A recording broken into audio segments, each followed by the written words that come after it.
job on your intake forms and stuff, by the way. Thank you. You've done some homework on your lab testing, that's for sure. Thank you.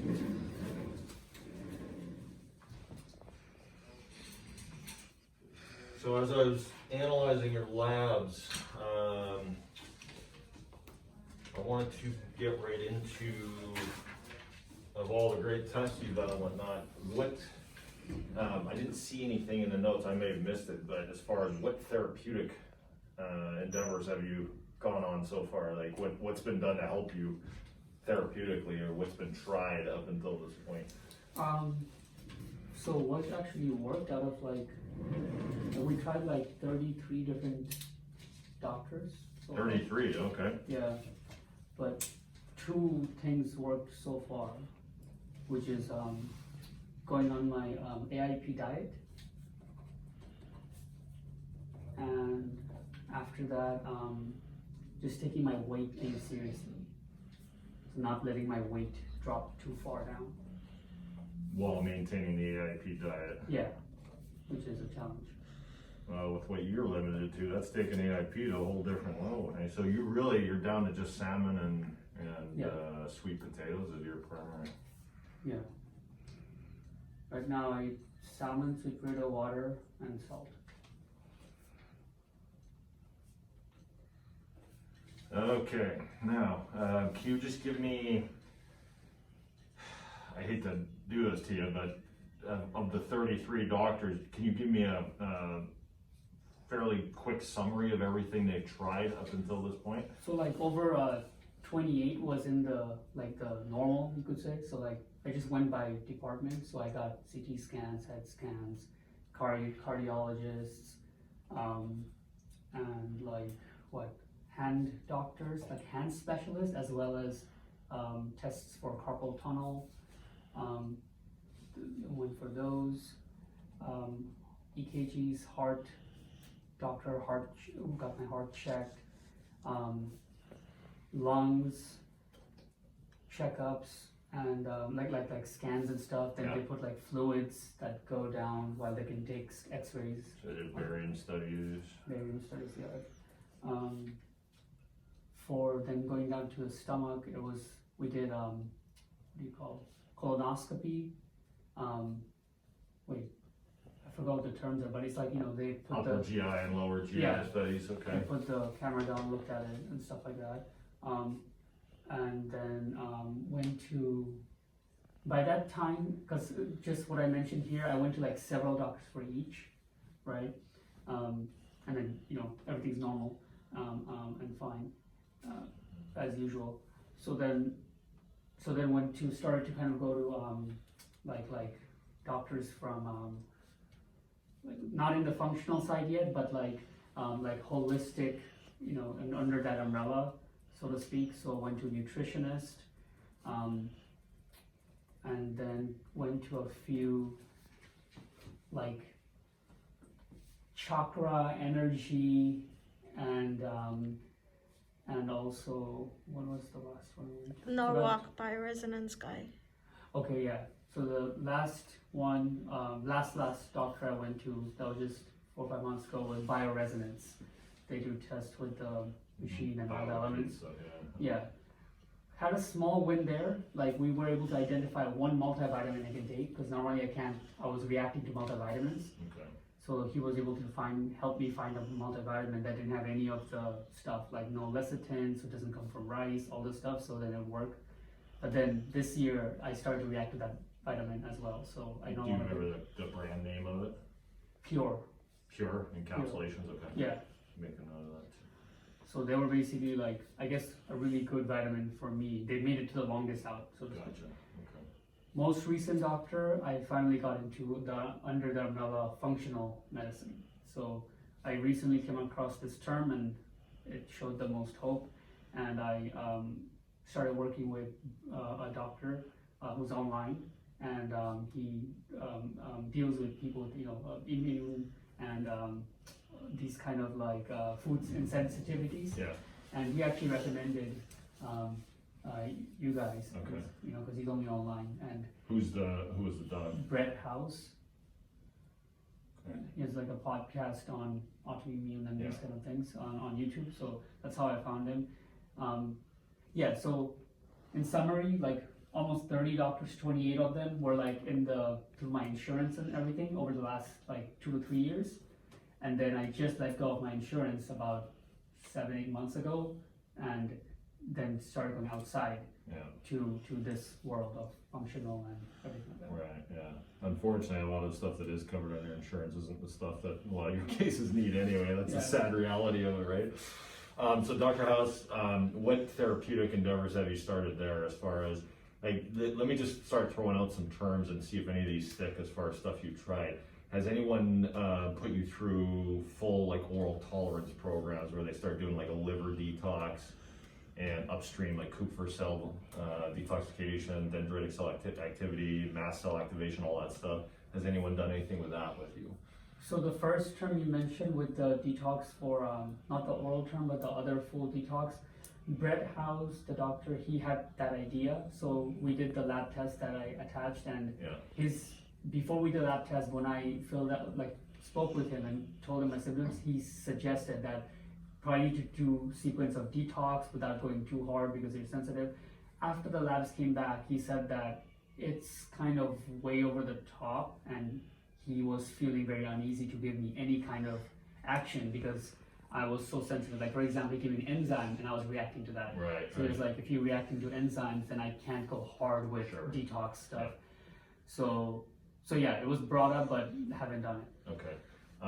What, as far as with gut microbiome alteration, obviously your diet's limited in what you can do for prebiotic activity and things like that, but what, as far as probiotics, have you taken any, and if so, what happened with that?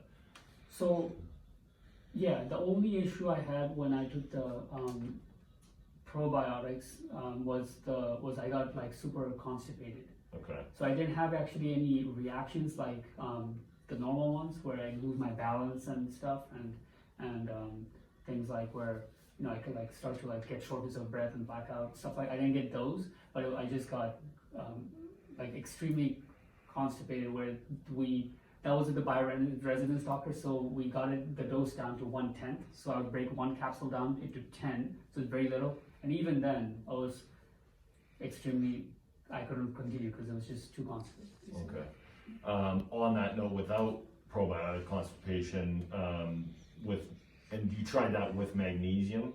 Like, did you ever combine the two? I did, yeah. Magnesium citrate. Yeah. I had reactions to magnesium citrate. Wow, okay, so even that. Without any of that, what's your bowel movement habit like? Do you have a regular bowel movement? Like every other day. Every other day? And is it constipation, diarrhea? Is it a normal? It's fine as long as I eat my diet, yeah. Okay. And then what about initiation or stopping urination? Any issues with that? No issues with that. Okay, sexual activity, no problems with erections or anything like that? Problems. There is problems with erection or premature ejaculation or actually getting to orgasm? If I have orgasm, then for 3 to 4 days I have extreme loss of balance and shortness of breath and weakness and body pain. Okay. All right. Are you sleeping okay? Yeah, like we try to have a lot of things we keep in, like we control the temperature, humidity at a certain, and then we control everything, and then sleep time, optimize lights and everything, and together wind down times. If everything like that is okay, then I can sleep okay. Like I wake up maybe 2 to 3 times. It's just hard to fall asleep and really difficult to fall back asleep if I stay asleep for a long period of time. So I check it with Aura rings. Right. So I could say I'm better because we're like everybody in the house is helping me monitor it, and so sleep is kind of challenging, but it's better than before. Where I can get over 5 hours most days if we just really stay on the routine. Okay. Has anyone worked you into, or have you attempted to do a full water fast? If I go more than about 3 hours without eating, I start to get intense pressure in my head, so I could never do anything with fast. So you didn't want to try and kind of break on through to the other side with that, so to speak. Yeah. You've never gone past that 3-hour mark? Okay. He has tried intermittent a long time ago, but he couldn't keep it up. That's when I found out that it's also, my head pressure is also related to not eating. Because I was trying intermittent fasting. I was still gonna do maybe like, I believe like from 7 p.m. to like morning 10. So not that intense, but yeah, my head pressure would get too high. Have you done any activation therapies, manual therapies like massage, chiropractic, acupuncture, anything along those lines? Acupuncture, yeah.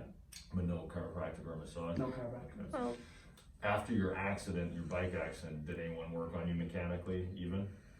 After the accident, there's Physical nothing therapy, nothing like that? that we did for like 2 years. Okay. So you basically had the accident and then things just, no therapeutic intervention, but your world just started to come unravel through that time. So at that time, it wasn't like this many symptoms, and like night of accident, local like doctor, because I was in Thailand, so it's like a local thing where they just stitch you up. Mm-hmm. And then from next day, the only thing I realized right away was that I can't go near smoke, like at all. I suffocate near smoke, and I can't eat oil. So as soon as I eat anything oily, I got like, couldn't breathe. So those are the only 2 things I had. And then as time passed, it just got worse and worse with all these symptoms that started coming in. Okay. Describe the accident to me. Was it a cycling accident or a motorbike? A motorbike. Motorbike. So you're in Thailand on a motorbike. What city were you in? In Chiang Mai. Chiang Mai, okay. And so when you got in the accident, did you hit a vehicle? Just put It's the just bike like, down, or? yeah, it's 4 people on a bike. They slipped and fell, so I just kind of like flew off a little bit and then landed on my chin on the floor. Okay. And then when just unconscious, for what they said was like, because I had friends behind in the behind car, they said it was just like a couple of minutes, like I was kind of unconscious for. Yeah. And then that was it. Like, and it was just, I just got a small stitch here. Okay. And Did you have any headgear on, a helmet of any kind, nothing like that? Just, okay, so you came off, you landed like that. Yeah. On that. So none of your body absorbed any of the blow, it was just more of a head first and then body kind of thing? Like, say, it wasn't maybe you hit everything all together, it was straight back and then... So I actually don't remember anything Okay. from the accident. I only know what they said, and they were just, at that time it was like a little joke, like, hey, next time, put your hand out, because Gotcha. you had landed on your head. Right, so it was right. like that's how I know it landed on my head. Okay. And as the next, say, week went on, did you have was it more head symptoms or more neck symptoms and like front of the neck and things like that? So I actually didn't have anything. I remember the day after I had the accident, I was trying to go out again, like, Gotcha. So I didn't really have any symptoms. So they just, from the stitch, they put that and they put a little Band-Aid. Yeah. And I think they had tied it from here or something like that. Okay. Like just like a little tape. I'm not really sure, but I didn't have any pain, anything like that. But I started to recognize that as soon as I, tried to eat something or went near smoke, that was one of the first things I realized my friends would be smoking, and then, I would be suffocating, literally that. And then it's one of the first things I went to the doctor for after like a year or 2 is that I have problems when I go near smoke. And the thing was, smoking is bad for you, but I was like trying to make them understand that no, one puff of a cigarette I will pass out. Right. But anyways, so right after the accident, those are the only things. I didn't have any like headache or anything. I did have my jaw broken though, so I couldn't eat solid food. From that accident, it was broken? Yeah, jaw. Yeah. It's still like I have TMJ from it, Yeah. so I have to like wear a mouth guard when I sleep now. But yeah, no other pain other than those 2 things that I recognized from the accident and early on. Okay. Make a note. I'll probably jump you guys back over. I'm going to do a cervical challenge. Okay. And I want to see how he does. We'll do a secondary CTSIB, but have him clench his jaw during the proprioceptive component and get another comparison biomarker on that. Okay.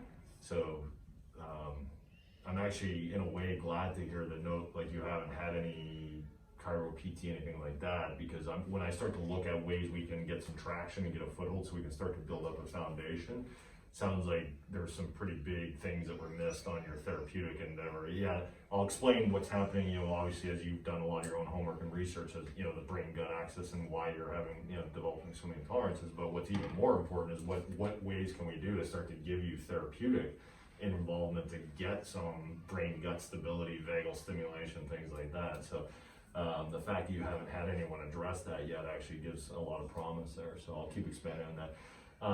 Tell me about histamines, low histamine diet. Obviously your diet's limited anyway, but has anyone worked with you on histamine blockers and things like that? Okay. Make a note for Connor to, we'll look at potentially doing like a diamine oxidase. You can't tolerate olive oil, correct? No. Okay. I saw in his notes on that, but just make a note on that. So we'll look at potentially doing histamine. Who has anyone talked to you about SIBO? Small intestinal bacterial overload. SIBO, I think only I tried to do my little things, like we did some lab tests. Did we do again? I just got some lab tests somewhere from online. I forgot the company name for some stuff for my there was for SIBO, and then there was like mold test for the stomach. Hair test. And a nasal swab thing we did yesterday.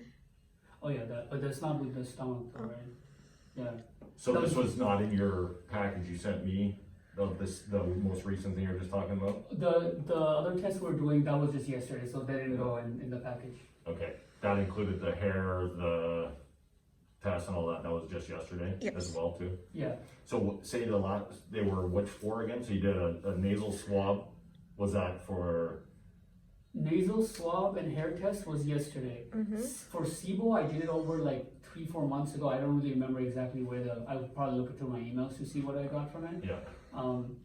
But yeah, like didn't really get any clear answer for that. But when I read the symptoms, it looked very like likely I have something. Yeah, and you do, like just seeing your history. So, and here's the thing: is it's with everything you've got going on, to try and put you in one umbrella of a diagnostic would be misguided by both me and anyone else involved, because you've got so many layers to what you have. So you've got some SIBO stuff, you've got some oral tolerance stuff, you've got all these different situations happening. So it's about putting it all together, not just trying to kind of take that linear approach to it and say, well, this is what you have, I'm only going to work on that type of heading because you've got this, and this going on, and they all have their different labels to them. So this is why, like, when doctors get really bent on putting a diagnosis to something, when you've got so many layers to what you have, that I would call it the SHIB syndrome. Like, you've got your own personal stuff going on that I have to address every single layer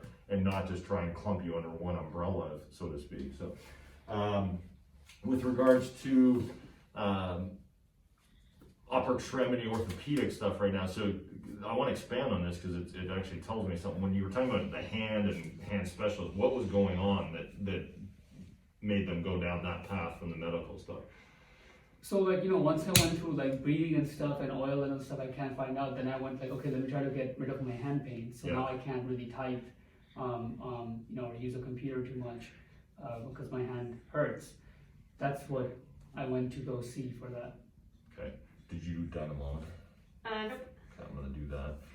Make sure Connor runs him through full, like Phelan's, carpal tunnel stuff, things like that. Okay. Too, just to look, not from that local perspective, but from central. I want to do. We're good. You saw the pulse oxes on there. All right. What else as far as therapeutic stuff? Yeah. Pulse oxes. Keep telling me about some of the therapeutic things. Did we cover all of them? Like other stuff I've tried? Yeah, whether it's you or doctors or other types of practitioners of any kind, healers. So we talked about like that kind of stuff. I checked my ear, nose, and throat doctor. They put in something to just take a look at my throat area because when I speak too much, I have throat pain. Make a note of this. So when you speak of throat pain, how long does it take for that to kick in? So like if I speak like 2-3 hours, broken down in like maybe 30-minute increments, it starts to really hurt. And more issue than the throat pain is my head pressure when I speak. So that's one of the number one, you could say, lifestyle challenges right now. Is I can't speak too much. Maybe after, again, around 3 to 4 hours of talking, it's my head pressure really starts to hurt. Okay. So for example, today's examination I have, so I really just stopped talking yesterday evening, so I could be like, I could talk here. So I have to kind of keep that in balance. Okay. And on that note, if it gets to be too much on that front, let me know. Sure.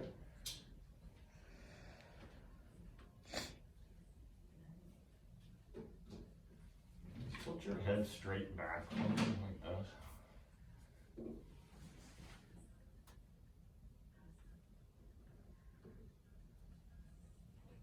Any pain when you do that? No.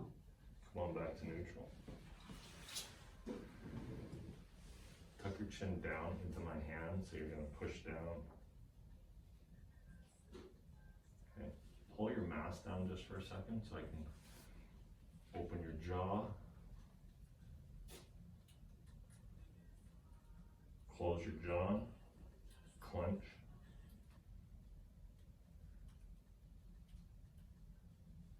Relax. Push your jaw gently this way into my hand. Kinda, yeah, just almost like you'd shift your jaw. Oh, yeah, there you go. What does that do when I do that? Any pain there? Oh no. Okay, and do the other side. How about that? Clench again. Relax. Clench again. Relax. Turn your head all the way this way, to this side. Turn to the other side. Come back to neutral. I'm gonna stabilize your shoulders, turn this way. Do the other side. Back to neutral, yeah, definitely big time cervicogenic stuff going on here. Shrug your shoulders up. Any pain there when I do that? No. Okay, tilt your head over to the side. Tilt over to the other side. And back to neutral.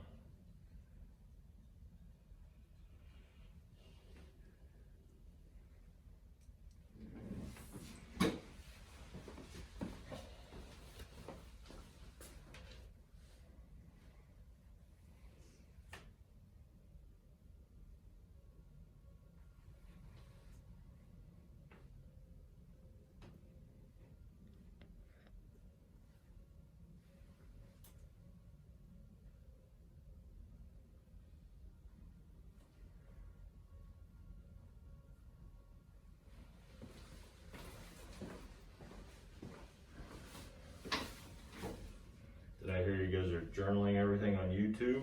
Yeah. Well, since I found that out, I'm gonna make Dr. Bohr and KP sing for you. Not if KP has anything to do with it.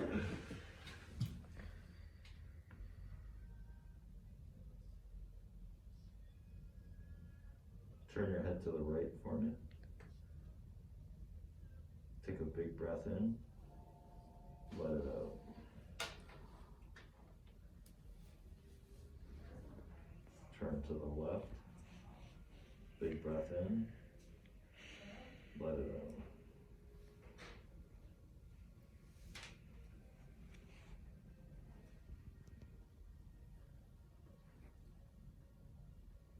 Back to neutral.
mask down. Open up your mouth for me and say aw. Severe right bowel paralysis. Do that again. Stick your tongue out at me. Back in. Say ha ha ha. Ha ha ha. Pa pa pa. Pa pa pa. Ka ka ka. Ka ka ka. La la la. La la la. And go ahead and you put your mask back up.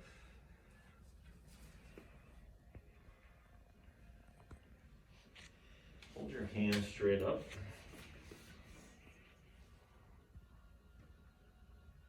Tilt your head back.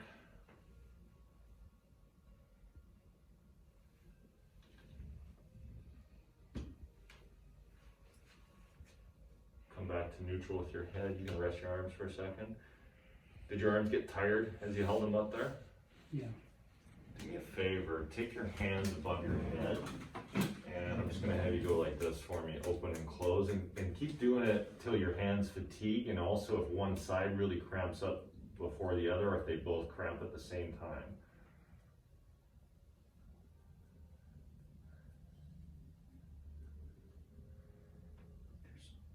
Left is starting to go numb. Left is going numb, okay. And how about the right now? Left way numb. Okay. And yeah, goes over there. Hold your arms like this right here. Don't let me push down. Hold here. Don't let me push any direction.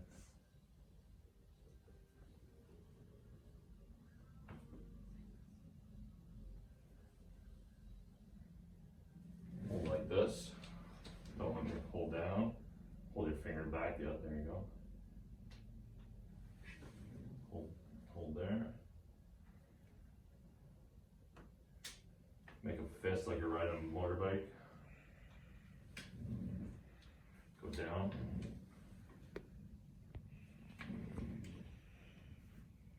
Flare your fingers. Don't let me squeeze. Squeeze your fingers onto mine. Make an OK sign. Don't let me pull. Hold it tight as you can. Well, pinky to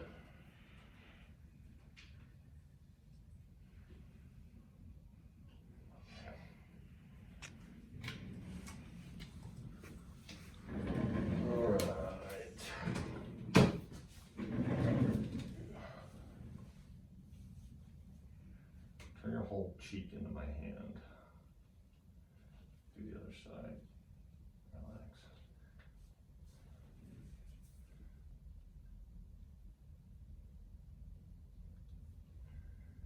Take your hands like this. Push down. Any symptoms when you do that? Flip. Go like this. Anything when you do that?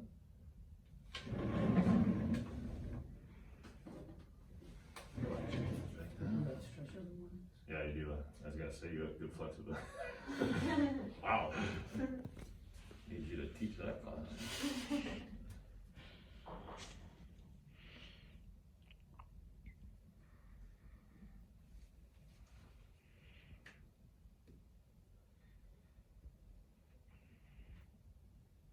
Definitely has percussion. Squeeze here for me. Open.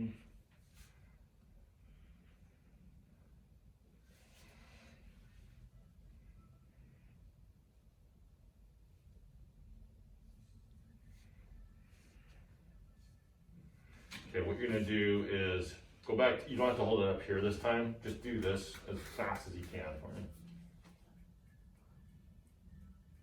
Okay, now do index finger to thumb as wide and fast as you can. You get any head pressure when you do that? Does that build up at all? Nothing there, you're still good there. Go up and down your fingers like a piano, you know, kind of like you're playing different. Tell me if any of these tests start to create any head symptoms or anything like that. Okay, take your hands out like this, eyes closed, Touch the tip of this finger to the tip of your nose. Back out. Do this one. Back up. Mild bilateral terminal dysmetria, right greater than left. Stop this finger right in front of your nose without touching it. Come back out. Do this side. It's there too. Back out. Open your eyes. Take your hands up and down as fast as you can. Okay, bring them more to your side like this. Go up and down as fast as you can.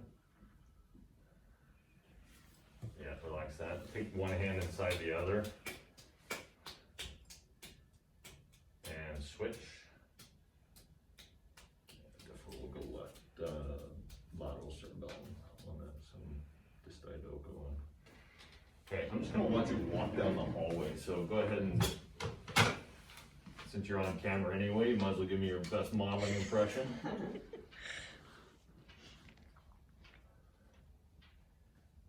Alright, right toe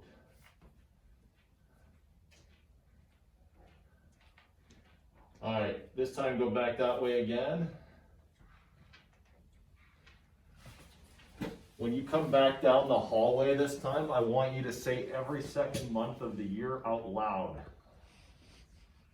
February, April, June, August.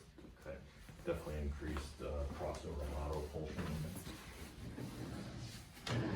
Did that increase any head pressure or anything like that? You did okay with that? Yeah. All right. It's speaking and oil. And oil. That's what triggers it right away. Oil is the most. Like, I can't use pans they use. Even if they wash it, we keep pans separate because even a little bit oil gets a head pressure right away. Does even the thought of oil give you issues? No. Like even if you just kind of worry about it, going, ooh, nothing, no issues there? No. Okay. All right, so we got all that. You're good? Squeeze your knees together and push apart. Pull your toes up. Don't let them push down. Push them away. Stand up. Turn and face me. Go up on the balls of your toes. Rock back on your heels. Okay, claw your way just on this foot, so let that left foot right up off the ground, just balance on the one side. Back down, switch sides. Back down. Okay. Put one foot in front of the other like a tandem. Close your eyes. Open. Okay, I got you. I'm right here. Switch. So we're gonna make a note again, proprioceptive stuff. Open. Okay. Kick your shoes and socks off, please.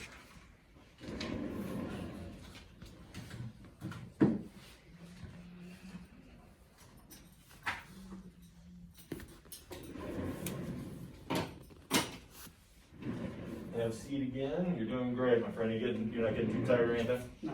Okay.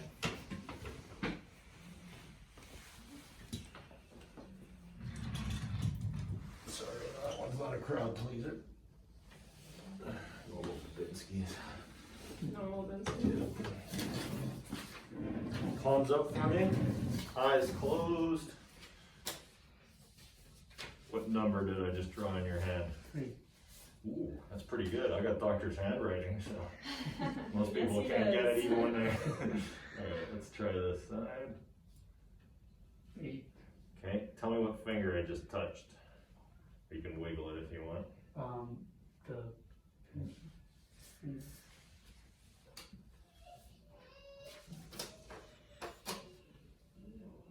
one of the smaller. Your eyes close a little bit longer. You feel that? Mm-hmm. Where? The shakiness on this one. Okay. Right. Yeah. Where? Okay. Right. Okay. feel there? You feel Just it the- vibrating? Poke but not vibrate. Okay, good. One more round here. Okay. What does this feel like to you? Okay, drawing. Does it feel sharp, dull? Yeah, seems like a circular with spikes. Okay. And how does that compare to that? Feels the same on both hands. Okay. How does that compare to that? Same. Okay. How does that compare to that? Yeah, same. And then how does that compare to that? Same. Okay. Lastly, how does that compare to that? Yeah, same. Okay. And then how does that compare to that? Same.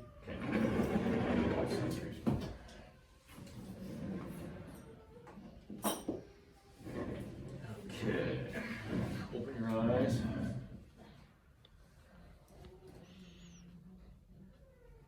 Fall in.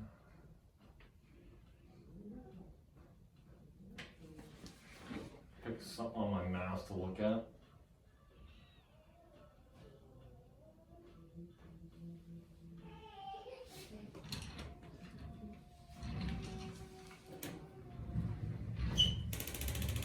Close your eyes really tight. Open, regular eyebrows, forehead up like that. Relax.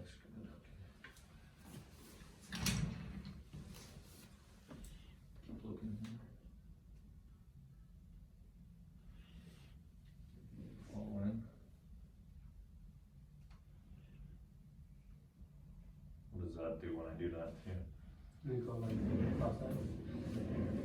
Do you feel any weird sensations? In my eyes? Yeah, or your head or anything when I did that? Okay. No. Alright. Look right here. Give me a nice good posture. Perfect. Taking my neck though. That hurts your neck? No, like I think I got a take when I was tilting back. Yeah. Just that's the only thing that I realized it stayed for a bit. Gotcha. Okay.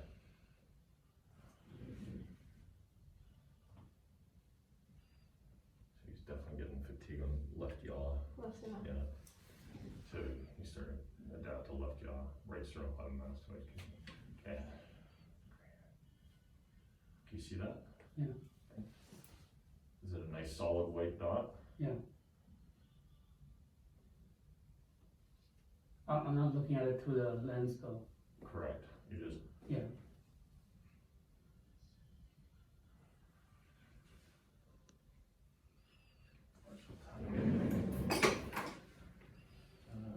Actually stand up for me. Turn and face me for a second. Put your hands up. Like this. Eyes closed. And let's go ahead and start to march in place. So kind of give me a nice high step. And just keep going like that for me.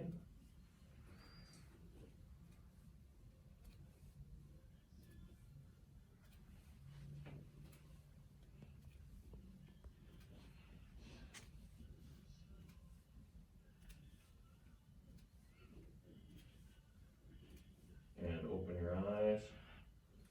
Okay. I like that. A lot of people correct. So just a mild break on confusion. Do you get, tell me about your balance, dizziness, things like that. Do you feel like, do you ever get full, because I saw you checked off a lot of things on the vestibular form. What would you say would be your worst symptom for balance, dizziness, things like that? What would be? So last month, like, when I would wake up in the morning, I couldn't almost get out of bed. Like when I would roll out, the balance would not be there at all. So I'd have to sit for like 10-15 minutes and like let it recuperate to make it to the bathroom. Okay. And we couldn't figure out for some time what it was. And then we found out I was putting like a little bit extra salt on my salmon. And we put the salt way down and then that got fixed. Okay. So it's very sensitive to a lot of things, but now salt as well. I can't no longer put salt after we cook the salmon. It has to be put before. Okay. It can't be raw salt though, so it has to be baked with the salmon. So that was probably one of the worst I ever had with balance in the whole time with the health journey. is like in 2020. So 2019, I didn't have balance issues. If I stood up, I got dizzy, all that stuff. I couldn't eat stuff, I had all those other stuff. But balance is something that got really much more sensitive over the last year. Yeah. And just in the last 2 months, the newest thing was ringing in my ear. Okay, on both sides. I can't actually tell. It's always there. It's there right now. Yeah. It's just like it feels like it's inside my head. Yeah. And just a constant Okay. buzz. So that's one of the newest things in ears. And balance. What else? When you are out of balance, does it feel like the world's going a certain direction, or do you feel like you're going a certain direction? It's like you're spinning clockwise, counterclockwise, anything like that? Is there any directional preponderance to it? So when I get a vertigo attack, yeah, it feels like everything's spinning. Yeah. So I usually just call for her and she helps me do the exercise when I lay down and do that. Oh, you do Epilease and it gets rid of it? It gets it lower. Okay. And then I sit still. What direction is it? Is it always going? So your world's going past you to your left. So it's always going like this. Okay, you got that. All right. Pick a spot just to kind of look straight ahead for me.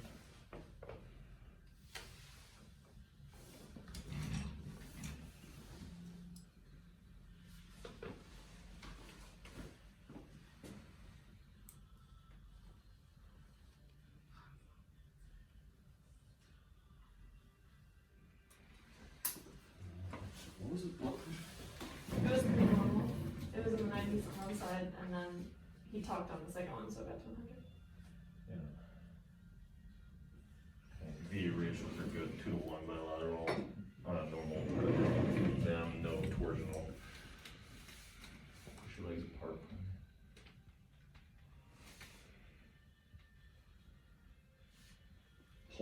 Hold your arms right there, don't let me pull you. Say the alphabet backwards right now. Z, Y, X, N. I'm not sure. Okay. Say it forwards. A, B, C, D, E, F, G, H, I, J, K, L, M, N, O, P, Q, R. Did your voice, as it started to change there at all, did you start to get any head symptoms or anything like that? No, no problems with that, what you just did there? Go on your back for me. Head down here. Facing out? Face up. And what I'm gonna have you do is just take your right heel to your left kneecap and slide it straight down your shin for me. Left on kneecap. Yep, and then slide it. And switch sides. Okay, raise your right leg straight up off the table. That's high as it goes. Okay, back down. And do your other side. Back down. Hold your leg right here for me, don't let me push down. Relax that. Do this side, don't let me push down. Relax that. Push your legs apart again. Relax, squeeze together. Relax. Pull this foot backwards towards your nose. Relax, go this side. Relax, do toes backwards. Do this one. Push the other way. Push the other way.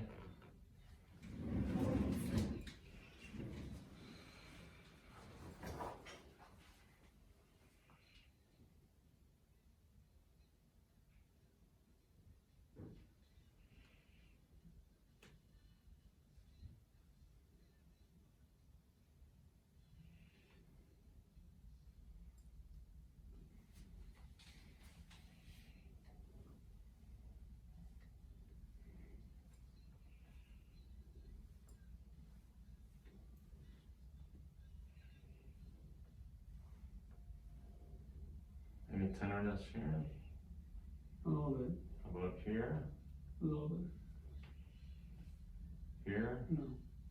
Here? No.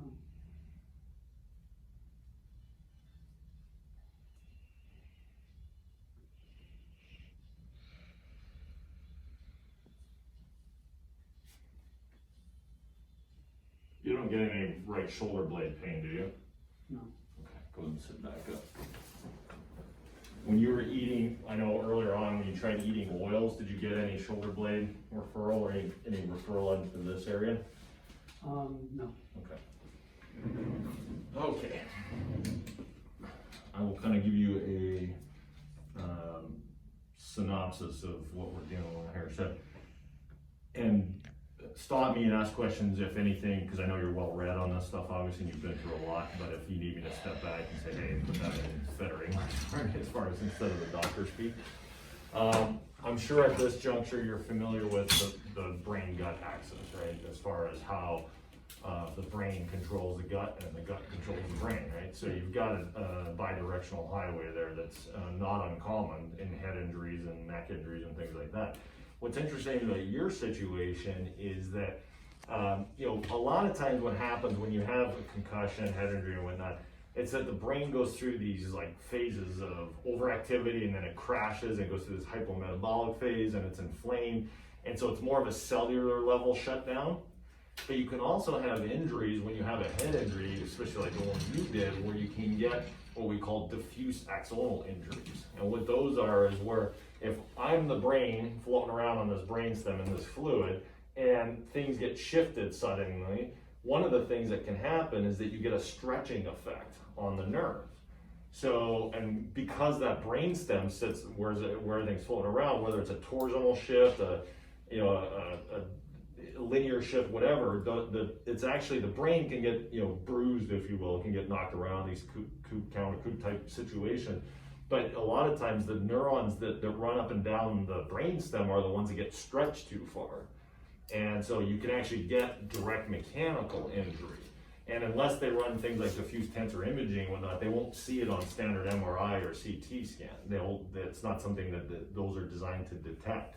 So the other thing with your situation is that, as you are probably aware, your vagus nerve, just show you this diagram right here, starts right here in your lower brainstem. It's an area of the brainstem called the medulla oblongata. Don't worry about those technical terms, but that's this lower brainstem area right here. The vagus nerve comes out and controls all gut function, all the way down to the splenic flexure of your colon. Okay? And it starts in the brainstem and it comes out of the skull and actually runs right down here. And then it proceeds to control everything from that point down. So that's a big one in play here with you, because you're showing a lot of, not just in your history and your symptom status, but obviously with all your gut stuff going on and all your GI activity. But this I don't see very often, but you may have even had with the mechanism of injury, actually, instead of just the brainstem stuff getting stretched, if you will, and that diffuse axonal injury, you may have even had some vagus nerve involvement in it because of the nature of how your neck got stretched back.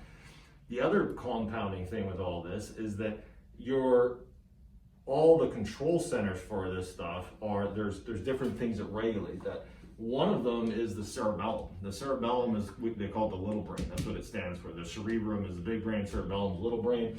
And the cerebellum coordinates a lot of things. It coordinates thought, it coordinates, balance, it coordinates muscle tone, it coordinates, it's like this, master coordinator, if you will. So we're seeing, and the more we study the cerebellum, the more we realize how involved it is in the central nervous system and the autonomic nervous system. So when I say autonomic, that's your automatic. So you've got your resting, digesting, or what's called your parasympathetic, and you've got your fight or flight, which is your sympathetic.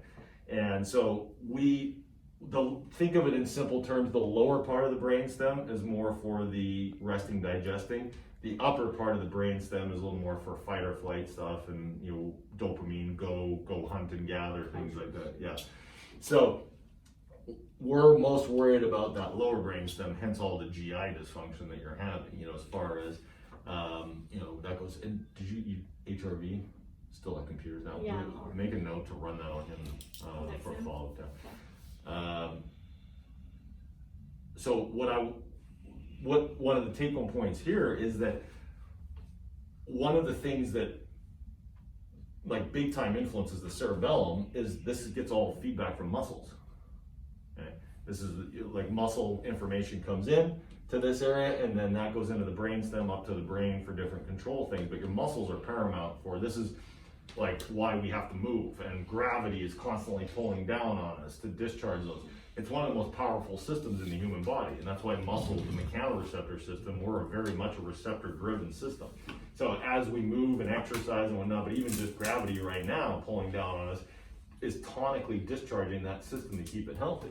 Problem is that you're also having a major spinal component to your situation, your neck feedback loops and things like that. And so why I was excited, I'm sad for you because you've been through all this stuff, but excited when you said I haven't had any mechanical work done. I'm not just saying this because, you know, my background's as a chiropractor. I'm saying this because I really think it's a big part of your solution is to get those feedback loops stabilized as well too. You know, I cannot begin to stress enough how not, like a lot of times with post-concussion syndrome, it overlaps whiplash type injuries. They, you know, when you look at the symptomatology associated with it, you see commonalities behind what's called whiplash. Like there's different terms for it now, but most people know it as like a whiplash and post-concussion syndrome stuff. There's a heavy overlap because the mechanisms overlap with regards to the spinal stuff, the neck stuff, things like that. And it would also explain why you were having ham symptoms, because all the nerves, as you will see, I'm sure you've seen this, but all the nerves that control the hands, the upper extremity stuff, come from your neck, right? So now you've got that component where people are like, well, do you have carpal tunnel syndrome and things like that? No, but you definitely have a bunch of stuff going on in this area here. So what obviously when you take on a functional a lot of times people will try and, well, let's give this supplement, this diet elimination, things like that. But when your gut axis is so bad and you can't tolerate anything, it's really hard to come in that side door that way, right? Because you can't get any traction. Like, well, I can't take that supplement. Even if it was a good supplement, if you can't tolerate it, it's all for naught.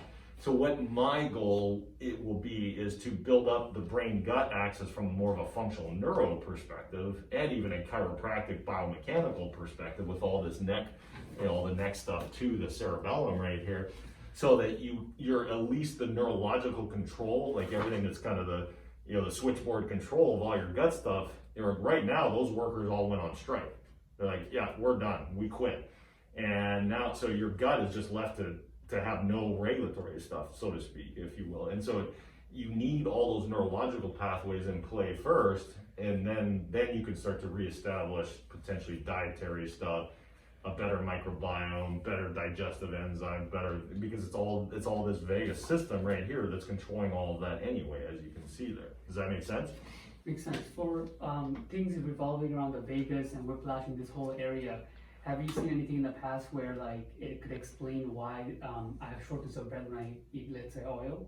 Well, okay, so that brings up, there's some interesting angles there. Obviously, food intolerances in general will set off inflammatory cascades and whatnot, which will tripwire this whole system. It will put you in more of a fight or flight position, things like that.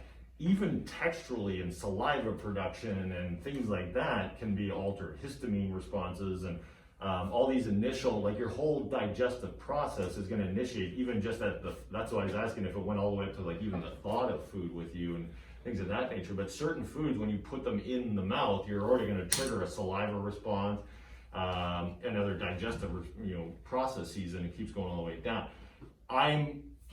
Typically fats aren't as big of an issue, but when it comes to activating some of your like gallbladder systems and things like that you're supposed to emulsify fats, that's all based on vagal control as well too. It's the vagus nerve that controls the liver, the gallbladder, et cetera. So in short, yes, you can make that connection between those things.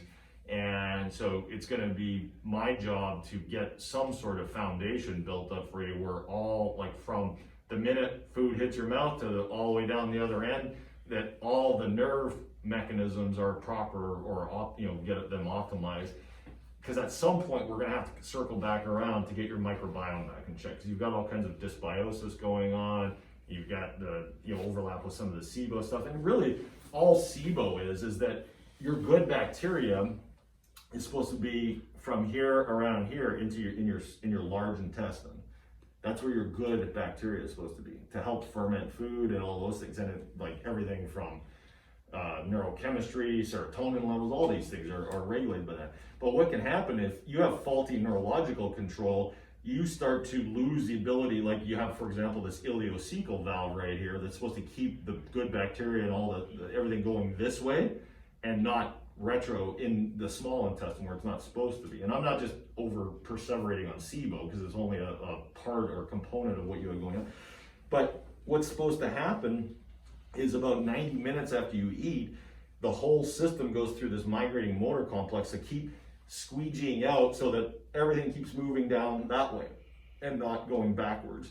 And actually, she's heard me teach. When I do my seminars, I use this analogy. It's like if you've ever gone to like Mardi Gras on Bourbon Street, you know, and this big party's going on at 4 a.m., right? And all kinds of people are partying. And yes, there's garbage. You know, there's margaritas and hurricanes floating down the street, people's vomit thrown down the street, but still a lot of good people partying in the street.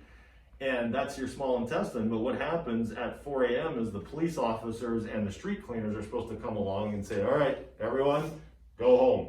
We're going to clean up the street, keep the party moving that way, and get off Bourbon Street so that we can clean it up and get ready for the next night. Well, that's what's supposed to happen about 90 minutes after you eat with that ghrelin hormone, is that the police officers and the street cleaners come in and supposed to get everything moving. But when your system shuts down because you don't have proper vagal tone, people are like, nope, we're just going to keep partying here on Bourbon Street. And so now this party keeps going on and more buildup of garbage and stuff like that keeps happening. And the other problem with that is that when you have certain foods like carbohydrates and the bacteria are in the small intestine, that's not where they're supposed to be. So they'll start to ferment or act on carbohydrates and create gases and stuff that aren't good. They can cause constipation or diarrhea, different things like that. And so the problem is when those gases expand, that's not good for your GI system. You get a lot of bloating and discomfort and things like that. That's just one, but that's what true SIBO is, but that's just one part of it. Your big thing is the fact that, I'm gonna oversimplify this just for the sake of discussion. So say you don't have any output, which isn't true, that's a misnomer, but if you don't have any output, you can't make, your liver won't work, your gallbladder won't dump, your pancreas won't dump its enzymes, the kidneys won't function properly, the stomach acid won't work properly, the motility stuff doesn't work, you get bad bacteria buildup and things like that, and pathogens build up in your system. And the list goes on and on, so the whole GI system goes into paralysis, if you will, or shutdown. Like I said, the workers just go on strike. So until this up here gets fixed, it doesn't matter what supplement or anything you do down here, because you still have to have the home base, the root control centers available too. Does that make good sense? Okay. Makes sense. For the vagal nerve, then the type of work we would be doing, is it like, so it's not like supplement to heal anything, is it like some kind of alignment so it has to click into place? Or? Well, not to oversimplify the adjustment stuff, because more of the chiropractic and mechanical has to do more with feedback loops into that area. So it's not like a direct alteration. What do you want Anna today? Do you want Dr. Bohr to take over with her? Oh, see, how long she been here? I don't know, I just found out. 7 minutes or so. Okay, bring her into the other treatment. I'll have you take over this thing. So we're almost done. I was almost getting finished anyway. So I don't want it to be confused like a chiropractic adjustment will directly change the vagus nerve, so to speak. It's more that all those, like, so you have sensory systems, what goes in dictates what comes back out, right? So we have to have proper input into the brainstem and cerebellum. It just so happens the neck stuff is a big player in that. If your neck's all jacked up like yours is, then you have that issue with the improper feedback loop, so the whole system is breaking down. So that's one of the things. We can do direct vagal stim, as you may have read about, but we used to do that more with electrical modalities, like mini stim, somatosensory evoked potentials, things like that, where you actually stimulate the vagus nerve with electrical. And we still do that sometimes, but newer research shows you can actually do that with low-level laser therapy.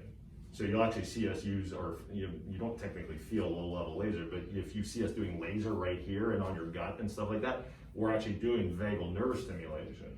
So we're gonna hit it at all fronts. We're gonna hit it at the direct activation front of it, both incoming and outgoing of that highway, but also the feedback loops for it as well. Does that make good sense? Yeah. Okay, so questions on that?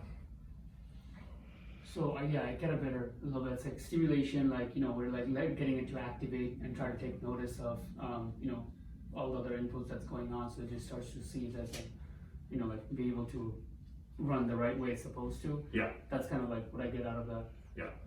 Okay. Does that make sense? Okay. So we are a sensory-driven system. So Dr. Bohr is going to help answer more of your questions. I have to go on to my next patient, but he's here for you.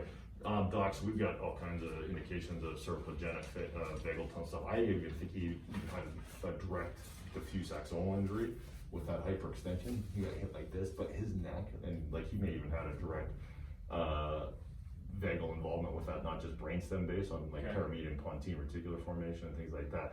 So on that note, I was going to have one of you run cervical challenge on him. Okay. I also want to rerun the CTSIB as a comparison when he does jog